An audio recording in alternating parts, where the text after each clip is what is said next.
Mateo capítulo 8, versículos 16 y 17 en adelante. ¿Lo tienen? Amén. Y dice la palabra del Señor de esta forma: cuando llegó la noche, trajeron a él muchos endemoniados, y con la palabra echó fuera a los demonios y sanó a todos los enfermos, para que se cumpliese lo dicho por el profeta Isaías, cuando dijo: Él mismo tomó nuestras enfermedades y llevó nuestras dolencias. Señor, te damos gracias porque tú eres bueno, Señor, y para siempre es tu misericordia. Te rogamos en el nombre de Jesús que tu presencia, Dios mío, se manifieste en medio de nosotros y sobre todas las cosas podamos entender tu palabra. En el nombre de Jesús. Amén. Gracias, Señor. Vamos a hablar, acerca de la sanidad en la Biblia, sanidad divina. Hay dos corrientes, puede decir teológicas, vamos a llamarlas así, o doctrinales, o de hombre, qué sé yo. Una se llama continuismo y la otra se llama cesacionismo. Bueno, los continuistas creen que Dios es el mismo ayer, hoy y por los siglos, lo que dice en Hebreos 13:8. Ahora, los cesacionistas creen que cuando el libro de Apocalipsis se terminó, se escribió, que murió Juan el profeta, con él murieron todos los dones espirituales. Y vamos a hablar en esta, yo quiero que usted preste atención y si es necesario tome notas, porque tenemos varios pasajes de la palabra del Señor para analizarlos en esta tarde. ¿Continuismo o cesacionismo? ¿Dios sana hoy en día o fue nada más para la antigüedad? Dios es un Dios de milagros, y los milagros que hizo en el desierto hoy en día no los hace. No hay provisión en Dios hoy en día. Ahora, hay muchas doctrinas que se fundamentan en versículos tomados fuera de contexto, en cosas humanas. El cesacionismo surge en el año, no estoy seguro el año, pero sí sé en el siglo XVII. En el siglo XVII exactamente surge esto del cesacionismo, que decían que a la muerte del último apóstol ya cesaron las señales, los milagros y todas las demás cosas. Ahora, aquí leíamos algo que usted dirán muchos de los cesacionistas: pero estás hablando de Jesús. Ok, estoy hablando de Jesús. Dice: cuando llegó la noche trajeron a él muchos endemoniados. Número uno, fueron por la noche y le llevaron endemoniados, y con la palabra echó fuera a los demonios y sanó a todos los enfermos, para que se cumpliese lo dicho por el profeta Isaías, cuando dijo: Él mismo tomó nuestras enfermedades y llevó nuestras dolencias. Una de las cosas que haría el Mesías sería nuestro sanador. En la antigüedad, estamos hablando en el Nuevo Testamento, los milagros que estaban ocurriendo en el Nuevo Testamento de sanidad. Pero en el Antiguo Testamento también existían milagros de sanidad. No, estamos hablando de Jesús. Vamos a ir un momentico a Éxodo 15:26. ¿Qué dice Éxodo 15:26? Miren lo que dice la palabra en Éxodo 15:26. Y dijo: si oyeres atentamente la voz de Jehová tu Dios, y si eres lo recto delante de sus ojos, y dieres oído a sus mandamientos, y guardases todos sus estatutos, ninguna enfermedad, oigan esto, de las que envía a los egipcios, te enviaré a ti, porque yo soy Jehová tu sanador. Wow. Yo soy Jehová tu sanador. Ahí viene la palabra Rafa. Jehová, Rafa, Jehová es tu sanador. Entonces, ¿por qué las personas se enferman? Bueno, la parte más grande que el cuerpo se enferme es por causa del pecado. Usted sabe que el pecado entró por Adán y Eva, y la tierra cayó bajo maldición. Entonces, no quiere decir que todas las enfermedades vengan por una consecuencia de un pecado, pero sí la enfermedad, en realidad, cuando el hombre se degeneró, sí vino la enfermedad y entró en el ser humano. Ahora, en el Nuevo Testamento vemos muchos casos de personas que oraron por enfermos y fueron sanados. Y quizás me está gente, sí, pero fueron los apóstoles. No, Señor. Hay varios casos de gente que no fueron apóstoles, que eran un miembro de una iglesia, que eran diáconos, que eran discípulos, que eran personas que no eran reconocidos ni estaban en medio de los 12. El primero que vamos a hablar aparece en Hechos capítulo número 6, versículo número 8. Hechos capítulo número 6 y versículo número 8. Y está hablando de Esteban, no del hermano que tenemos aquí, del Esteban de la Biblia. Éxodo capítulo número 6, versículo número 8. ¿Lo tienen? Bueno, dice la palabra del Señor en Hechos 6, 8, de esta forma.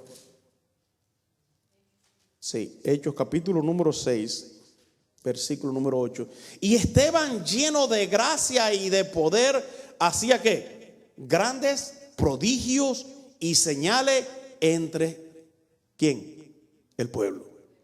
Estamos viendo una persona, un ser humano, uno del pueblo, uno que no conoció ni a Jesús, que ni le vio, ni le siguió, ni fue comisionado allí con los apóstoles en Mateo capítulo 28, versículo 19, y en Marcos 16, no estuvo allí en ningún momento.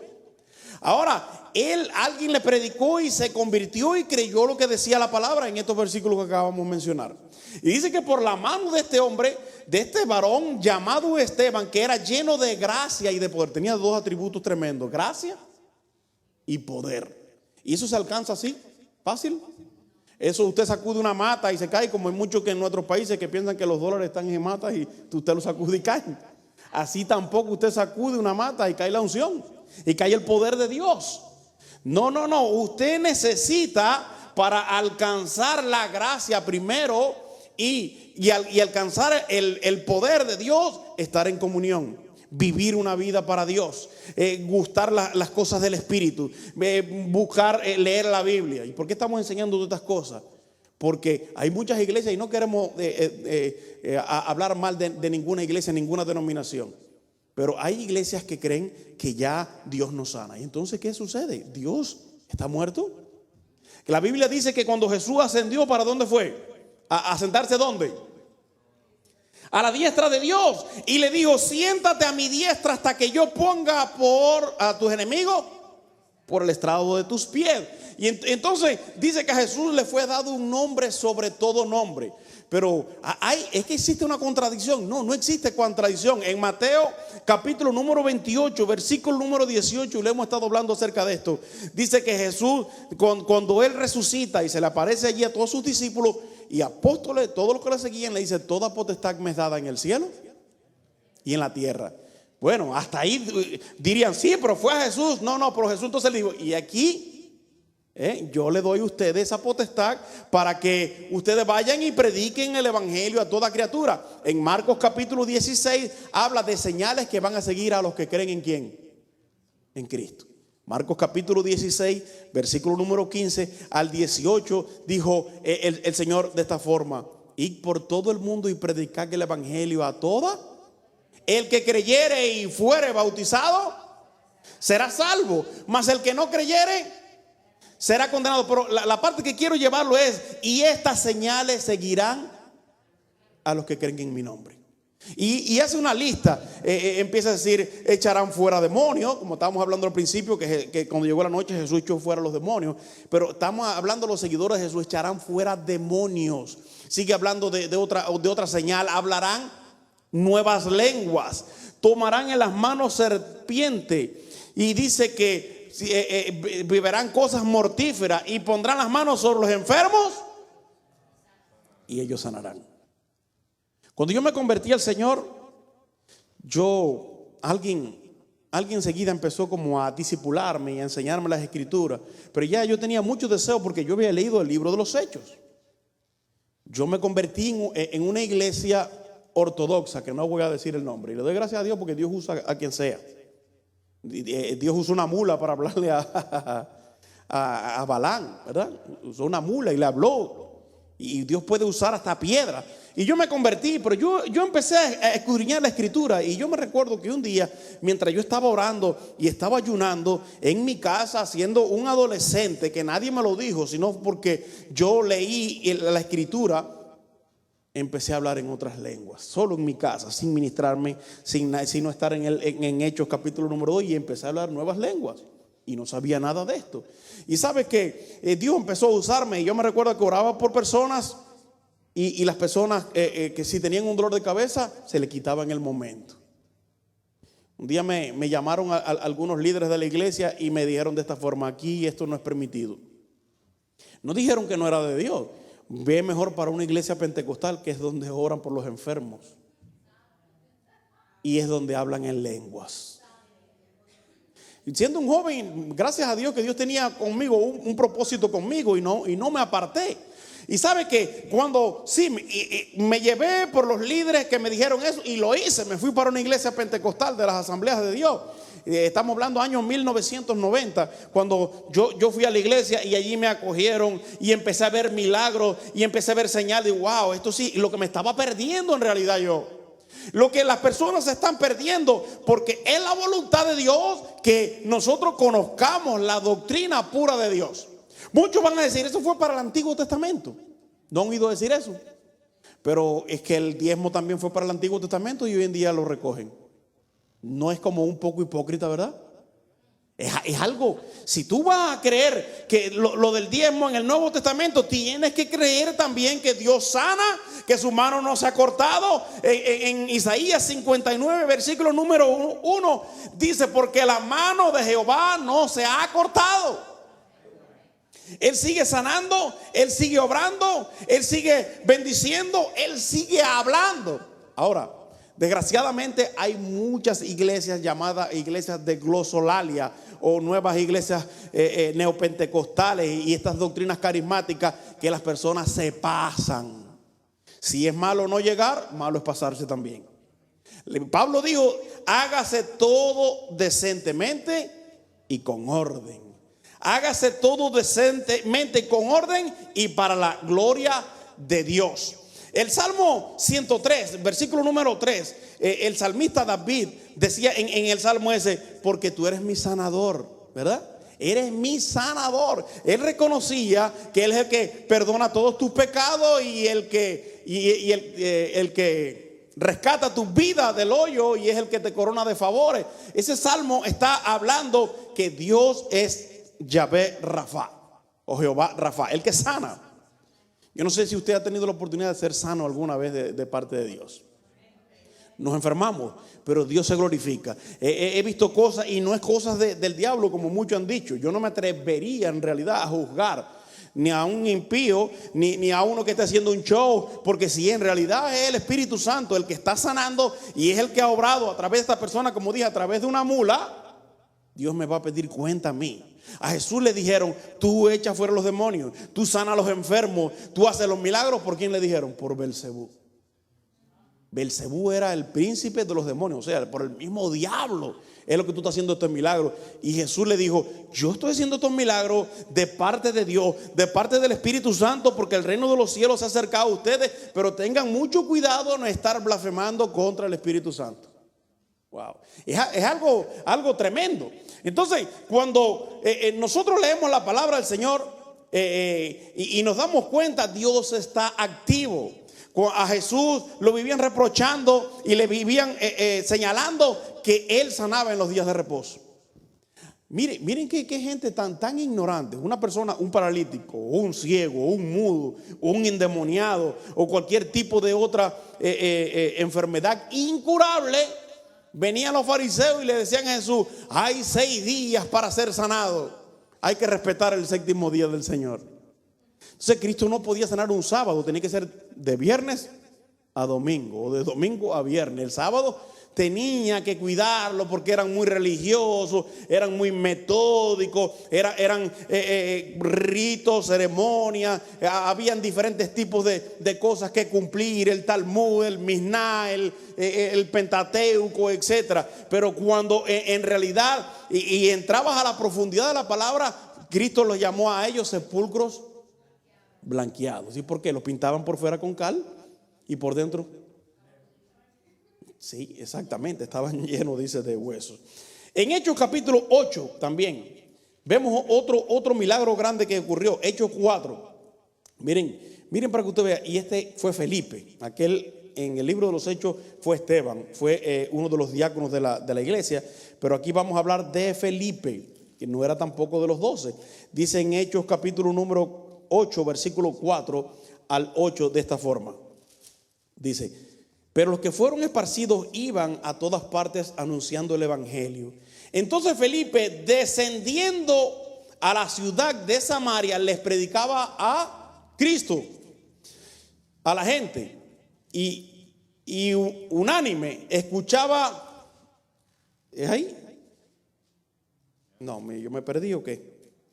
Y la gente unánime escuchaba atentamente lo que decía Felipe, y oyendo y viendo las señales que hacía, porque muchos que tenían espíritus inmundos salían estos dando grandes voces, y muchos paralíticos y cojos eran, ¿qué cosa? Wow, sanados. Así que había gran gozo en aquella ciudad. Un hombre que no fue apóstol, ni fue de los 12, ni fue de los principales. Era un hombre normal, un cristiano, uno que decidió creer en las cosas de Jesús y se puso las pilas y comenzó a orar por enfermos, a echar fuera demonios, a hacer milagros de parte del Señor. Porque como yo decía, Isaías 59 dice que la mano de Jehová no se ha cortado ni para salvar ni para sanar.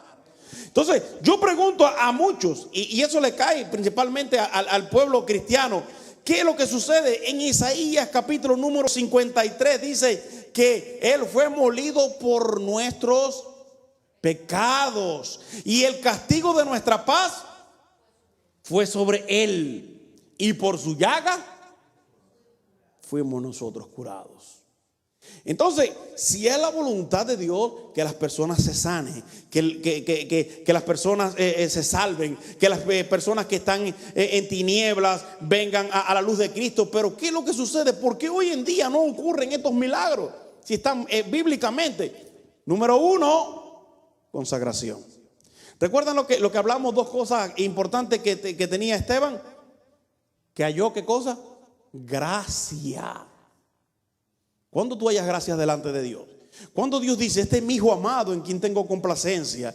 Cuando hasta los demonios saben cuando una persona o un cristiano está sellado, está ungido, está separado, si es un siervo de Dios, si es un hombre de Dios, si ora, si no ora. Si lo sabe todo, porque aquellos hijos de Seba que fueron a tratar de echar fuera demonios, que eran 7, dijeron, en el nombre de Jesús que predica Pablo, te echamos fuera. Y sabe que era un solo contra 7.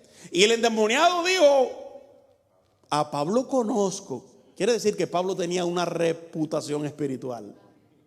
Él dijo, a Pablo conozco y Jesús sé quién es, pero ustedes quiénes son. No había una autoridad.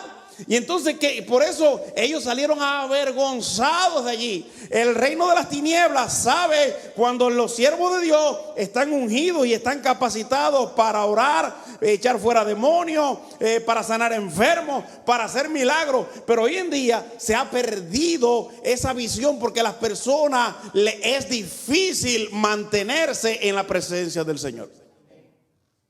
Le es difícil, es tan difícil. ¿Por qué? Porque hay una oposición y la oposición viene aquí a la mente, baja el corazón, te hace sentir, no, ahora, y mire, póngase a orar en su casa para que usted vea, como lo llaman gente que ni lo llamaban a usted. Aparte un tiempo de oración y ayuno para que usted vea, y deje el teléfono apagado para que usted vea lo que le estoy diciendo. Y si no lo llaman, se le aparecen a la casa y le vienen pensamientos y le vienen ideas y le da dolor en las piernas y le da dolor en la columna y le da picazón en la cabeza y siente que como bichitos le caminan el cuerpo y ya está loco por pararse de allí, de aquel lugar. No sabemos cuántos días estuvieron en el aposento alto aquellos alrededor de 120 que habían allí, pero sí cumplieron el mandato. Dice que estaban todos unánimes juntos. en un mismo sentir, en un mismo pensamiento, en una misma oración, en una misma creencia. Todos estaban esperando, ellos no sabían lo que iba a pasar. Jesús le dijo: no se vayan de Jerusalén hasta que venga sobre vosotros el poder de lo alto. Yo he predicado, he tenido la oportunidad de predicar en 3 iglesias cesacionistas. Una vez prediqué en una que el pastor me mandó a buscar y me dijo: yo sé que Dios te está usando. En ese tiempo yo estaba dando campañas, estaba como evangelista, estaba predicando en diferentes lugares y Dios me estaba usando en milagros y en sanidad. Y me dijo: nosotros no creemos en eso. Y entonces le dije: ¿entonces qué quieres que hable? Y dice: que enseñes lo que tú crees, porque ya me cansé, me dijo así el pastor, de estar enseñando mentira, de que alguien me manipule y me diga: tienes que decir esto, me dijo. Y di 3 días con 3 noches campañas en aquel lugar. Las personas, principalmente la iglesia, empezaron a llorar, se tiraron de rodillas, empezaron a clamar. Diáconos empezaron a recibir la promesa del Espíritu Santo. Dios empezó a traer personas a la iglesia y hubo un cambio. No sé después qué fue lo que pasó, si ya lo eliminaron, lo botaron, lo desaparecieron. Pero simplemente cuando uno tiene un encuentro con Dios, Dios mismo te cambia la mente. Pablo mismo, ¿qué es lo que era? Un perseguidor de los cristianos, del evangelio. Pero él tuvo un encuentro con Dios. ¿Quién fue el que le cambió la mente? Dios. Se le apareció en el camino el Señor. Él iba a ir a matar a los cristianos, a desaparecerlos, a meterlos presos, ponerlos en la cárcel. Y dice que aquella luz brillante, grande, que se le apareció en el camino, que cayó en el suelo, le dijo en hebreo de esta forma: Saulo, Saulo, ¿por qué me persigues?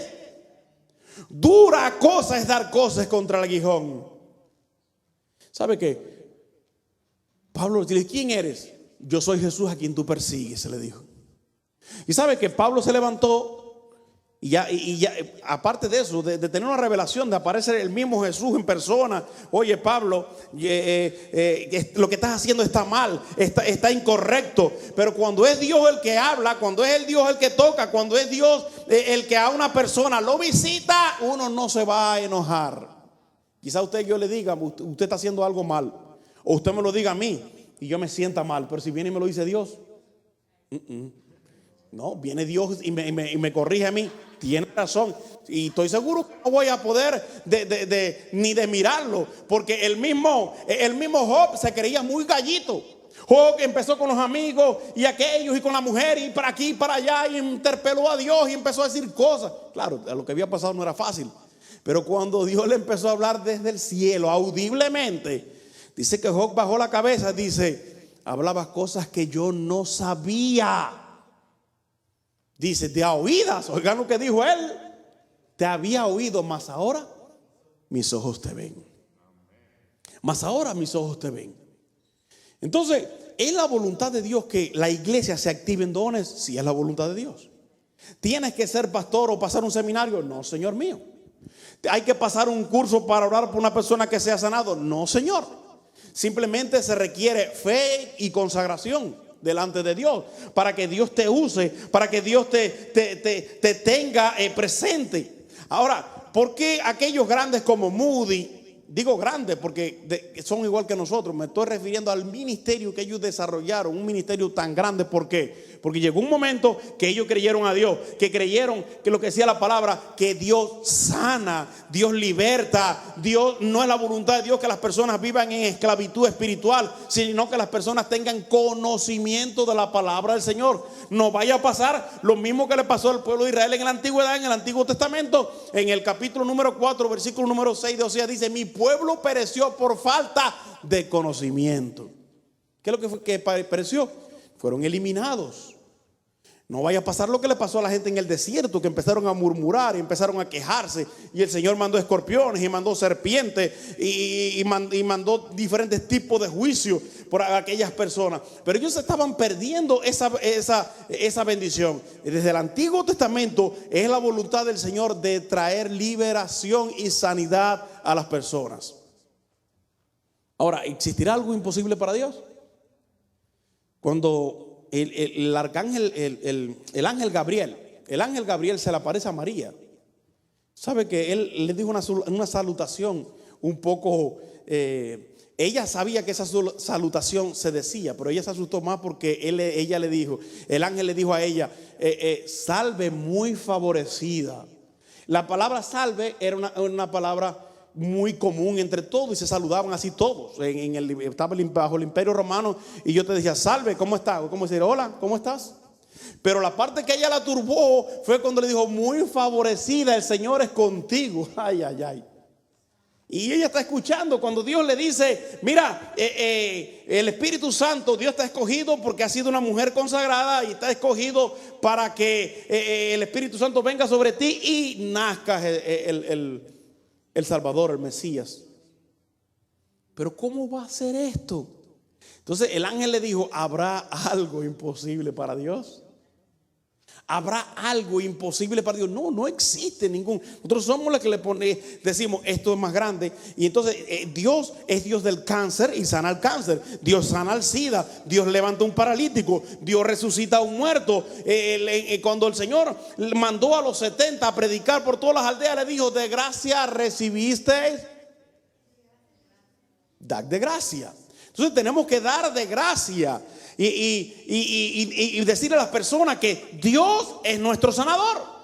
Y cuando alguien venga y me diga, no, pero que ya eso fue para la antigüedad, ¿dónde existe en realidad eso que dice que fue para la antigüedad? No existe un solo versículo.